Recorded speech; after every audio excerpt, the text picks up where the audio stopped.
UDF അധികാരത്തിൽ വന്നാൽ എനിക്ക് വനം വകുപ്പ്, ആഭ്യന്തരം എന്നീ വകുപ്പുകൾ എനിക്ക് കിട്ടിയിരിക്കണം ഭരിക്കാൻ. ഞാൻ പറഞ്ഞല്ലേ എനിക്കെന്ന് പറയുമ്പോൾ സാറ് തെറ്റിദ്ധരിക്കേണ്ട.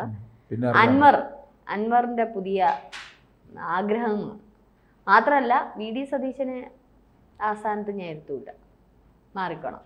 അപ്പം ഇന്ന് അവസാന ദിവസമാണ്, പത്രിക പിൻവലിക്കാനുള്ള അവസാന ദിവസമാണ്.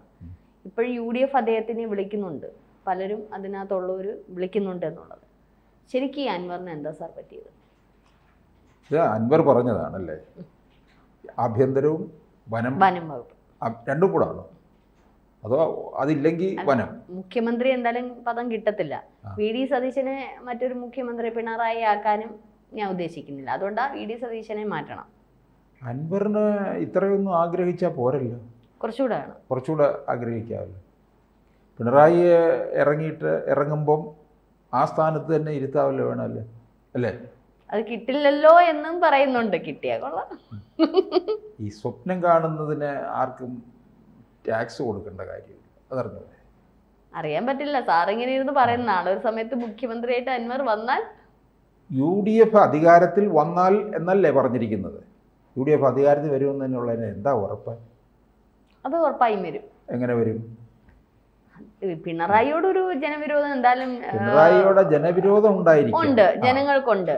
പിന്നെ UDFന് സാർ എപ്പോഴും ഈ പറയുന്നതും കോൺഗ്രസിന് അങ്ങനെ വലിയ പ്രശ്നങ്ങളൊന്നും ഇല്ല അതിനകത്ത്. ഈ പറഞ്ഞങ്ങ് പരത്തുന്ന രീതിയിലുള്ള വാർത്തകളും ഒക്കെ ഉള്ളൂ. പക്ഷേ അതൊരു ജനകീയ പ്രസ്ഥാനമായിട്ടാണ് എനിക്ക് തോന്നി. എപ്പോഴും അതിനകത്ത് ഈ പറഞ്ഞോണ ഏകാധിപത്യമൊന്നുമില്ല, ആർക്കും എന്തും തുറന്നു പറയാം. അതാണ് അവരെ ഈ തമ്മിലടി എന്നുള്ളത്. ആർക്കും എന്തും ധൈര്യമായിട്ട് തുറന്നു പറയാനുള്ള ഒരു സ്വാതന്ത്ര്യമുള്ള ഒരു പ്രസ്ഥാനമാണ്. അപ്പൊ അതെന്തായാലും, പക്ഷേ ഒരു തെരഞ്ഞെടുപ്പ് വരുമ്പോൾ അവർ പലപ്പോഴും ഞാൻ കണ്ടിട്ടുണ്ട്. ഇപ്പം തന്നെ നിലമ്പൂർ തെരഞ്ഞെടുപ്പ് വന്നപ്പോൾ അവരത് കൃത്യമായിട്ട് പ്ലാനിങ്ങോട് കൂടി തന്നെ എല്ലാം മുമ്പോട്ട് പോകുന്നുണ്ട്, കൃത്യമായിട്ട്. അപ്പം ഒരു തെരഞ്ഞെടുപ്പ് വരുമ്പോൾ സ്വാഭാവികമായിട്ട് അവർ ഒത്തൊരുമിക്കാറുണ്ട്. അത് തീർച്ചയായിട്ടും അവരും ഭരിച്ചിരുന്ന ഒരു കാലം ഉണ്ടായിരുന്നല്ലോ, നമ്മുടെ രാജ്യം വരെ ഭരിച്ചിരുന്ന ഒരു സർക്കാർ തന്നെ UDF ആയിരുന്നു, കോൺഗ്രസ് പാർട്ടി ആയിരുന്നു. അപ്പം അത്തരത്തിൽ അവരെങ്ങനെ തമ്മിലടിയാണ്, അവർക്ക് ഭരിക്കാൻ അറിഞ്ഞൂടാ എന്നൊക്കെ നമ്മൾ ഇരുന്ന് പറയുന്നത് വെറുതെയാണ്. അവർക്ക് നന്നായിട്ട് ഭരിക്കാൻ അറിയാം. അവർ ഭരണത്തിലേക്ക് വരുമ്പോൾ അവർ ഒത്തൊരുമിക്കും. പിന്നെ അവരെ അടിച്ച് താഴോട്ട് ഇടായിരുന്നാ മതി. അല്ലെ, രാജ്യം ഭരിച്ചിരുന്നു, കേരളം ഭരിച്ചിരുന്നു. അല്ല, രാജ്യം കോൺഗ്രസ് ഭരിക്കുക മാത്രമല്ല, മുടിച്ച് തേച്ച് കഴിയുകയും കൂടെ ചെയ്തു. ഇനി ഭരിക്കുമെന്ന് വിചാരിക്കേണ്ട, കാരണം കുഴി വെട്ടി മൂടി. ഇനി അതിനകത്തൊന്നും ഇനി ഉയർന്നു വരത്തില്ല. അങ്ങനെയുള്ള ഉയർത്തെഴുന്നേൽപ്പൊന്നുമില്ല കോൺഗ്രസ്സിന്.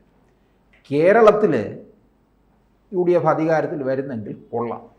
മറ്റൊന്നുമല്ല, പിണറായി വിജയന് ഒരു ഷോക്കായിട്ട് അത് കിട്ടിയാൽ നന്നതായിരിക്കും. പക്ഷേ എങ്ങാനും അധികാരത്തിൽ വന്നാൽ പോലും വലിയ ഭൂരിപക്ഷം ഒന്നും ഉണ്ടാകത്തില്ല. 2011 ഉമ്മൻചാണ്ടി സർക്കാരിൻ്റെ കാലത്തെ ഒരവസ്ഥയിലേക്ക് പോകും, വലിയ പരിങ്ങലിലായിരിക്കും. കാരണം BJP ഇവിടെ സീറ്റ് പിടിക്കുമെന്നുള്ളത് ഉറപ്പാണ്. പിന്നെ അതിശക്തമായ രീതിയിലൊന്നും UDFന് മുന്നേറാനൊന്നും കഴിഞ്ഞിട്ടൊന്നുമില്ല. കാരണം ഈ ജനവിരുദ്ധ ആയിട്ടുള്ള പല നടപടികളും എടുത്ത പിണറായിക്കെതിരെ ഒരു വലിയ തരംഗം ഉണ്ടെങ്കിൽ അത് ഫലവത്താക്കി മാറ്റാൻ ഈ കോൺഗ്രസിലെ പുങ്കവന്മാരെ കൊണ്ട് കൊള്ളത്തില്ല എന്നുള്ളത്.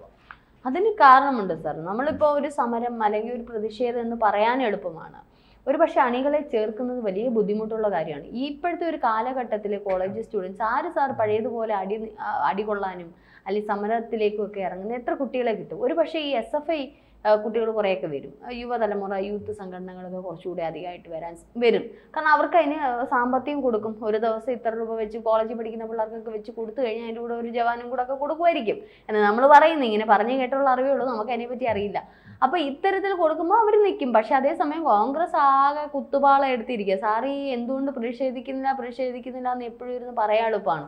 അവർ നിയമസഭയിൽ VD സതീശൻ മാക്സിമം അദ്ദേഹത്തിന് എനർജി എടുത്ത് പല രീതിയിലും പ്രതിഷേധിക്കുന്നുണ്ട്. പക്ഷെ അതിനപ്പുറം ഇവർക്ക് ഈ അണികളെ ചേർക്കാൻ പറ്റാത്തത് ഒരു പക്ഷേ അവരുടെ പാകപ്പിഴകൾ തന്നെയാണ്. അത് സാമ്പത്തിക ഞെരുക്കം, ഇപ്പം തന്നെ തെരഞ്ഞെടുപ്പും ഒക്കെ ആയിട്ട് ബന്ധപ്പെട്ട് സാമ്പത്തിക ഞെരുക്കം പൊതുവെ ആ പാർട്ടിയിലുണ്ടല്ലോ. കേന്ദ്രവും പിടിയില്ല, സംസ്ഥാനത്തിനും പിടിയില്ല, എങ്ങൊന്നും കിട്ടാനും ഇല്ല. ഉള്ളവർ എല്ലാം കൊടുക്കുന്നത് പാർട്ടിയിലോട്ടാണ്. അപ്പം കയ്യൂക്കുള്ളവൻ കാര്യക്കാരൻ, സാമ്പത്തിക ശേഷിയുള്ളവൻ കാര്യക്കാരനായിട്ട് നിൽക്കുന്നു എന്നുള്ളതേ ഉള്ളൂ. ഒരു തവണയല്ല, രണ്ടാമത്തെ തവണയും അവർക്ക് പാളിച്ചു വന്നു. ഉമ്മൻചാണ്ടിയുടെ സർക്കാരിൻ്റെ കാലത്ത് അദ്ദേഹത്തിനെ നിലത്തിറക്കുകയാണ് ചെയ്തത്. അപ്പോൾ അത്രയും പാളിച്ചയോടെ കോൺഗ്രസ് പതിച്ചിരുന്ന ഒരു സന്ദർഭത്തിലാണ് CPM LDF സർക്കാർ അധികാരത്തിൽ വരുന്നത്. അത് ഒരു പക്ഷേ തിരിച്ചടി. ഈ പ്രതിഷേധിക്കാൻ നമുക്ക് പറയാനൊക്കെ എളുപ്പമാണ്. ഇപ്പോൾ എന്തുകൊണ്ട് പ്രതിപക്ഷ പാർട്ടികൾ പ്രതിഷേധിക്കുന്നത്? അതിന് അണികളെ ചേർക്കണം. പഴയതുപോലെ അടികൊള്ളാനൊന്നും ആരും വരത്തില്ലെന്നേ. അത് കാലം മാറി.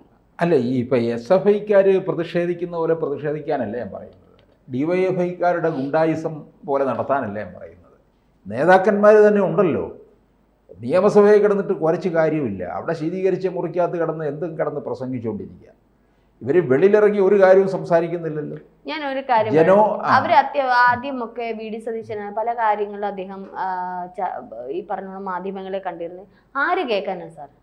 ഞാനൊന്ന് പറയട്ടെ. ഇപ്പൊ VD സതീശൻ ഉൾപ്പെടെയുള്ള K സുധാകരൻ ഉൾപ്പെടെയുള്ളവർ ആ സെക്രട്ടേറിയറ്റിൽ വേറെ ആരും വേണ്ട, അവർ ഇരുന്ന് സമരം ചെയ്താൽ പോലും നമ്മുടെ മുഖ്യൻ മൈൻഡ് ചെയ്യില്ല.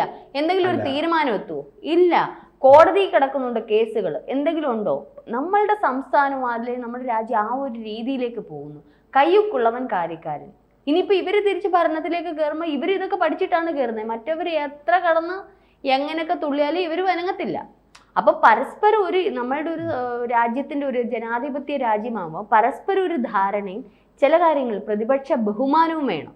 നമ്മുടെ LDF സർക്കാരിന് ഇല്ലാത്ത ഒരു കാര്യമാണ് പ്രതിപക്ഷ ബഹുമാനം. അവർ പറയുന്നത് കൂടി മാനിക്കുന്ന തരത്തിൽ നിയമസഭയിൽ തന്നെ സ്പീക്കർ ആരുടെ പക്ഷത്താണ് നിൽക്കുന്നത് പലപ്പോഴും നമ്മൾ കണ്ടിട്ടുണ്ട്. എന്താണ് അവിടെ സംഭവിക്കുന്നത്? ഏതെങ്കിലും ഒരു കാര്യം പ്രതിപക്ഷം എടുത്തിട്ടത് എന്തെങ്കിലും വന്നിട്ടുണ്ടോ? പക്ഷെ ഇതെല്ലാം ജനങ്ങളുടെ ഉള്ളിലുണ്ട്. നമ്മൾ ഈ പറയുന്നത് എങ്ങനെയാണ്, സ്പീക്കർ അങ്ങനെ, നിയമസഭ അങ്ങനെയാണ്, പാർലമെന്റ് ഇങ്ങനെയാണ്, ഒന്നുമില്ല. എന്താണ് സംഭവിക്കുന്നത്? ഒന്നുമില്ല. ഒരുപക്ഷെ അങ്ങോട്ടൊക്കെ കേന്ദ്രത്തിലോട്ടൊക്കെ ഒരുപക്ഷെ പ്രതിപക്ഷ ബഹുമാനം അവർ കൊടുക്കുന്നുണ്ട് BJP സർക്കാർ വന്നത്. പക്ഷേ ഇവിടെ കേരളത്തിലോ സ്പീക്കർ തന്നെ പലപ്പോഴും അടിച്ചിടുകയല്ലേ ചെയ്യുന്നത്. എന്തെങ്കിലും പറയാനുള്ള അവസരം ഇവർക്ക് കൊടുക്കുന്നുണ്ടോ? കൊടുക്കാറില്ല. നമുക്കറിയാം നമ്മുടെ സ്പീക്കർ എന്താണെന്ന്. അപ്പോൾ ഇതൊക്കെ നമ്മൾ ഒരു പക്ഷേ ചർച്ചയ്ക്കകത്ത് പൊതുമധ്യയിലും നമ്മളൊന്നും പറയുന്നില്ല. പക്ഷെ നമുക്കറിയാം, ഓരോ വ്യക്തികൾക്കും അറിയാം, ഇത് കേൾക്കുന്ന ഓരോ പ്രേക്ഷകർക്കും അറിയാം. അപ്പോൾ പ്രതിപക്ഷം എന്തുകൊണ്ട് പ്രതികരിക്കുന്നില്ല എന്ന് പറഞ്ഞാൽ അവർക്ക് അവരുടേതായ കാര്യങ്ങളും ഈ പറയുന്നുള്ള നേരിടേണ്ടുന്ന കാര്യങ്ങളുണ്ട്. ഒരു പക്ഷേ ഇനിയിപ്പോൾ അധികാരത്തിലേക്ക് വരുമ്പോഴേക്കും ചിലപ്പോൾ ഇതൊക്കെ മറിഞ്ഞേക്കാം. അപ്പോൾ നിലമ്പൂരിലേക്ക് നമുക്ക് വരാം. നമ്മുടെ വിഷയം മാറിപ്പോകുന്നത് നിലമ്പൂരിലേക്ക് വരുമ്പോൾ PV അൻവറിൻ്റെ കാര്യത്തിലേക്ക് വരുമ്പോൾ അദ്ദേഹം ഇപ്പോൾ ആഭ്യന്തരം വേണം എന്ന് പറഞ്ഞു. എന്തായാലും ഇന്ന് വൈകുന്നേരം 3 മണിക്ക് മുമ്പ് ഞാൻ സാറിനോട് ചോദിക്കുക, അദ്ദേഹം പത്രിക പിൻവലിക്കുമോ, അത് UDFനോടൊപ്പം നിൽക്കുമോ? അൻവറിൻ്റെ കാര്യമല്ലേ, അത് രാവിലെ ഒന്ന്, ഉച്ചയ്ക്ക് മറ്റൊന്ന്, 4 മണിക്ക് വേറൊന്ന്, അത്താഴം കഴിഞ്ഞിട്ട് പിന്നൊന്ന്, ഇങ്ങനെ പോകുന്ന ആൾ. അങ്ങനെയുള്ള ആൾ വൈകുന്നേരത്തിനകം പത്രിക പിൻവലിക്കുമെന്ന് ചോദിച്ചാൽ അവസ്ഥ പരിതാപകരമാണ്.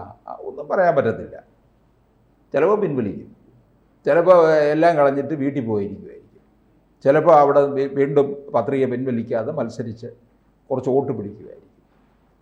അത് മറ്റ് ഇരു മുന്നണികൾക്ക് ഒരു ഭീഷണിയായിട്ട് നിൽക്കുകയും ചെയ്യും. അല്ലാതെ അൻവർ എന്ത് ചെയ്യാനാണ്? അൻവർ കേരള രാഷ്ട്രീയ അൻവറിൻ്റെ ഒരു ഭാവിയും കൂടെ തീർച്ചപ്പെടുത്തുകയായിരിക്കും നിലമ്പൂർ ഉപതെരഞ്ഞെടുപ്പ്. പിന്നെ UDFിൻ്റെ കാര്യത്തിലും ഒരു തീർച്ചപ്പെടുത്തൽ ഇവിടെ നിന്ന് ഉണ്ടാകും. അവിടെ വിജയിക്കുകയാണെങ്കിൽ ഓക്കെ, 2026 പച്ചക്കൊടി കിട്ടി എന്ന് കരുതിക്കൊണ്ടാകും.